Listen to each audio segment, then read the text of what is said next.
fall a distance into thunk, what appears to be a large nest. Huh. Oh, I don't like this. Okay. Well, we did get separated then. I think. Oh, you're here though, Swamp Gas. Good. Hello. Swamp Gas is still holding its little ball of flame and holds it up and away from the nest when it sees some of the straw catching. A nest is not something I expected to find in here. Seeing as it's underground, birds don't usually like that. Except for the penguins. Really? We could be dealing with dungeon penguins. Oh. Gregor, you start to walk, and separated from your companions, what runs through your head? Well, he's disappointed that he didn't stick with Mercy.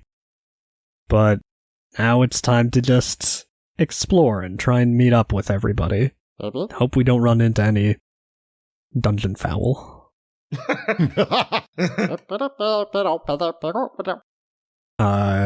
Yeah, I do think that nobody's, killed them and stolen their faces. I hope. Swamp Gas gives a thumbs up. He agrees. Hello? Let out another call, and down the way, you're pretty sure you see something moving down at the end of the hallway, but just as quickly as you catch eyes on it, it disappears. I really wish that would stop happening. I guess we should check it out and hope it's not a monster. Or hope it is a monster that's easy to kill. You're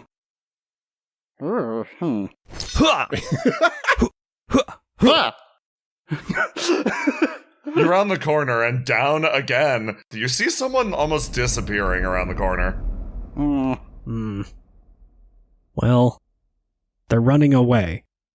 Which means they're afraid of us. Which means they know that I'm an expert monster slayer, which means it's a monster. Okay. So I say we slay it. Gregor Scooting. runs after whatever he saw. Swamp Gas sprints with slappy little steps right behind you. Slap, slap, slap, slap, slap. You round the corner.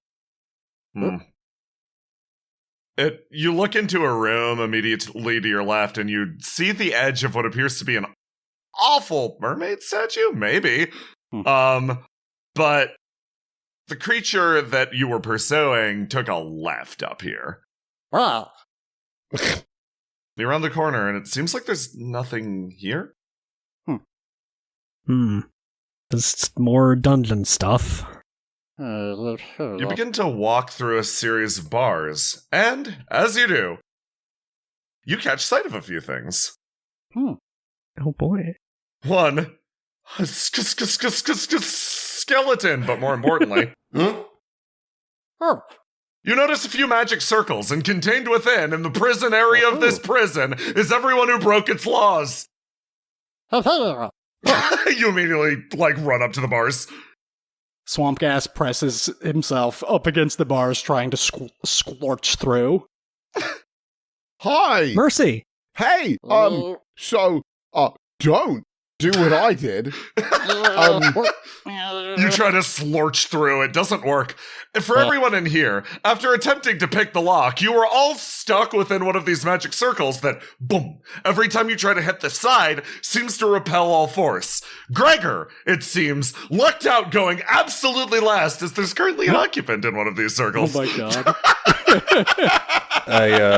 I guess we live here now, so good luck, Gregor. Oh, no. I don't know, my circle's kind of warm and homey. Yeah, My skeleton isn't one of you guys, is it? 1, 2, 3. Okay, no. Well, it's not mine. Unless we Swamp forgot Gas someone. over there? Oh god. Alright, guys. We seem to have been sent here for breaking the rules, so I think we just have to serve our time. Yeah, burn I us still up, think then it was you'll a good have idea. sense. I'm I digging maintain out it was a of good here. idea. Oh my god. Mercy summons a wedge axe and just starts Starts slamming into going the down. ground. Swamp Gas tries spitting on this magic circle. You spit on the outside of the magic circle and the same boom, like visual effect seems to extend out around it like a barrier. He instead brings the little ball of fire and, like, drives it into the side of the barrier, down towards the base. You start to dig away at the side of it. Gregor, what's your plan? Well, I don't understand much about magic, but I have this glaive, and I'm gonna use it. Yeah. Gregor takes out his glaive and starts... No, wait. I think I might be able to figure my way out of this one. You should start on Harlock's. Oh, okay. Hey, Harlock. Hey, Gregor. I'm just serving my time. She's sitting crisscross applesauce. I'm gonna save you. And he starts whacking at the force field. Okay. So, are you gonna start... You start to free Harlock from her prison. And, like, you all get to work, and you spend what's probably, like, a good... 10 minutes on this. And as you do, you actually see a slight shift in the area around that. And Good. Told you, you're breaking the law. I had nothing to do with this, Judge. We're not bound by the laws of these lands. Yeah, the laws of the Prison of Lights are probably horrible laws. And? Wait, although I guess that it was made to, like, contain bad things, so that's a pretty good law. And as you continue on, you notice that one by one, the lanterns in the room are flicking off. Marcus tries firing a small Eldritch Blast straight up to see if this extends all the way to the ceiling. It seems like there's a gap up above, like it gets a little weaker up near the top. Mercy, you're discovering that it gets significantly weaker down below as you continue to tunnel! Idiots! You continue working as you hear something encroaching from behind the bars, behind Swamp Gas.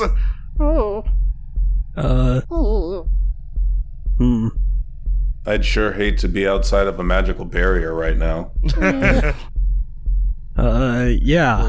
Let me just start working on this side. or maybe a side that doesn't corner myself.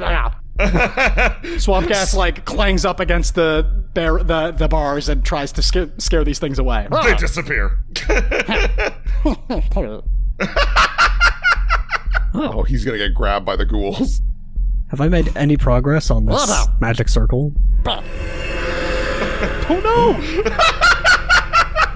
Oh no, Swamp Gas! Gregor, it seems like you'd be able to get it if you continued on for like another few minutes, yeah? Did Swamp Gas just get got? You look back over, Swamp Gas is no longer there. Well, Okay. damn. Guys, don't go anywhere. Marcus goes ahead and cancels the summoning on Swamp Gas. It's okay. It's okay, Gregor. He's fine. Oh, right. You can just send him back to wherever Hell. imps come from. Yeah, it's their burrow. It's a nice place. And? Mercy, you look up from your long digging to see that... Click. Lantern goes off by you. Oh, hell. And then... You are now in complete darkness in this prison. But Did our lanterns come with us, or...? Oh, yeah, of course. I'm so sorry. Your lanterns are still on you and on, and Yes. it's casting that light that you still see. Otherwise, you'd be in complete darkness right now. Yeah, Which Mercy is not- is just gonna keep on hammering away until she's got like enough room to try and squeeze out under. She's also like studying this, like as she's breaking through. Does the barrier continue down further, or is it like? It doesn't actually, it seems like the main thing that's in your way right now isn't barrier, it's rock, and then fitting yourself underneath, which is a lot easier for you to cleave through. Oh, okay. With your strength, you just hammer away. What do you do to add to it? I think what Mercy is doing is she brings the wedge hammer down and then she summons an anvil on top of it, so it Nice. keeps like just driving it further down on each impact. Oh, fucking cool. And then once she's got like the rubble like messed up enough, she's going to superheat her hands and try to like melt through or at least have a better grip on stone to just pull it out. She's like some Nice. kind of jacked hammer. You all Yeah. start to hear things scrambling in the dark on the outside. Marcus sculpts a shadow ladder and then climbs all the way up to the ceiling and tries to just like just squirm his way out from the gap up there, probably falling onto the floor comically in the process. How high is this, actually, that this ladder needs to go? It's probably like 25 feet. Oh, okay. Yeah, you'll be fine. It's like up and up and up and up and up and ah! I start making shadow like a shadow staircase part way down and break at least part of my fall. And you bounce down and you whirl around and as the noises grow more and more intense. Harlock, what do you do? Harlock is doing push-ups because she's just serving her time until Gregor breaks her out. Gregor, what do you do? Gregor is going to activate the part of his mind that sees the tiny imperfections in the world, his bread brain, as it's known, and look at this magic incantation and see if there's a weak spot that he can exploit. Gregor, relatively recently, you've discovered a hidden talent of yours, the ability to stare into the slight imperfections of the universe, described, confusingly at the time, as bread brain. You capitalize on this ability, and you see streaks of light coalescing in the area, forming almost a knot, the perfect point to strike. Magic is an unnatural thing. It can be undone with a swing of a very natural object. Something like a glaive. Using that, you correct the errors in the world with one sweep of your glaive and carve apart the sigils. Harlock, it all fades away around you. Wow. I thought I'd never get out. Well done. Mercy! Mercy, do you need a hand? You see her just emerge from beneath the earth. Ah, yes! Wow. Smash Did you the just system! dig your way out? Yeah, of course. I was going to wait? No way. I found a way under. I mean, I'm just really, really impressed. Hey, everyone! Guys, what about him? You look down at the skeleton. That motherfucker. This skeleton has one of those keys. Oh, it's a skeleton key. Hey! Oh, that means it'll work on all 5. That was low-hanging fruit, Mercy. Low-hanging fruit. I'm sorry. No, it's fine. It was good. I wish I had thought of it first. Oh, that means it'll work on all 5. Smash cut to you all being back in this room. Yeah. All right. So, I don't want One to sec. use. I got this. You've got this. All right. Marcus conjures up a shadow fishing pole. And attempts to cast it up and over the top of the barrier. Throw the fishing line over, and you start to fish around as Gregor and Harlock, you start to hear those noises growing in intensity again. The ghosts are coming, guys. Shh, you can't rush a master angler. Yeah, I don't think it's good that the lights went out. I know, I'm just saying that we're on a sinking ship that you're fishing on, and you should probably fish faster. Okay, I'm fishing as fast as I can. I try to maneuver the hook over to the key. Come on. Just mind you that the boat that we're on is taking on water, and the water is ghosts. You start to that fish. Doesn't make any sense.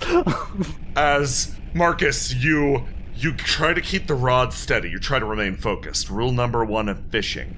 There can be no fear. If the fish smells fear through the line, it will never bite. You must be as serene as the waters itself. You think this to yourself, as you find it increasingly difficult to remain serene. A figure stumbles its way into the area, and Gregor, you see a shape, and your bread brain activates again. Almost subconsciously, it scans this creature, and you look for any sort of imperfection or weakness that you can drive into it. Something that you can cut to drive it away as it shambles into the area, and something clicks with you. Oh god, there's nothing. There's literally nothing. A horrid realization comes to mind. There is nothing that you can do to cut these things down for good. They will simply continue to regenerate and drive forward, a twisting mass of ichor and flesh. It stumbles past the pillar and into the area, and then, Marcus! Pay dirt! Come on. Yes! You managed to catch the key! I wildly reel it in. And then, Gregor, your eyes catch on the rest of them. It isn't just this one. This is one long tendril that is extended in front of the rest. A mass of them is coming. Homunculus, you look great. You now have the key. What's the plan? Run. Guys, these things are the perfect beings. I Really? doubt that. I don't Yeah. see any abs whatsoever on them. I'll have to disagree. Very weird question about the barrier that I dug under. Yeah. So even though the runes were probably displaced because I blasted under them, is the ring still active as a full-on barrier? Oh no. When I emerged to freedom, I fucked that thing up. Yeah. Mercy's like, I don't know how magic works. I had a plan. It's gone now. We should leave. I don't think we can kill these things. Okay, well then I think we should run because we can definitely run from them. Maybe they have like a queen ghost thing that we can kill later. Oh. And it'll kill all This of them way. conveniently. I wonder. Mercy's gonna punch through this lantern and see if there's like a wick she can light with her burning hands. Okay, Mercy, you punch through and yeah, boom. The lantern flares back to life and the creature actually stumbles backwards as if repelled by the light. Wow, this is really embarrassing for you guys. Marcus, seeing this success, is going to go ahead and cast an eye beam, aiming directly for this lantern. Yep. Okay, you boom, send out an eye beam that reveals actually a mass of the creatures closing in on the location, and in that exact moment, boom, they all stumble backwards and actually disengage from the room. I'm Okay. taking this with us. This truly is the prison of lights. Some would say. Yeah. That's what it's called. What is this? As carefully as possible, Mercy is going to see if she can with her like a chisel and hammer, just like around the base of this lantern to see if she can just lift it up. And now I realize this is big, cumbersome, and heavy. Oh yeah. But even still, I think this would be a useful tool. I'm gonna register exactly what happens where I'm like, oh, maybe with a little bit of finesse. No, this is the reality of the fiction No, now. we just gotta... No, you guys start to like jiggle it out of place and you're like, this will work great. We've figured it out. And you continue to do this and you watch as you see these figures moving back and forth behind the bars as if they're waiting for something. And as you like brace the base of the lantern, you come to a sad realization. The lantern is almost like what it needed functionally was a spark to continue on. What was providing it with power is actually almost like let's call it what is the equivalent of a magic oil that is being supplied to it, not only from the pedestal itself. You functionally ignited it, but it appears to be a liquid that is actually allowing this to happen. And unfortunately, at this exact moment, the lantern runs dry and clicks off.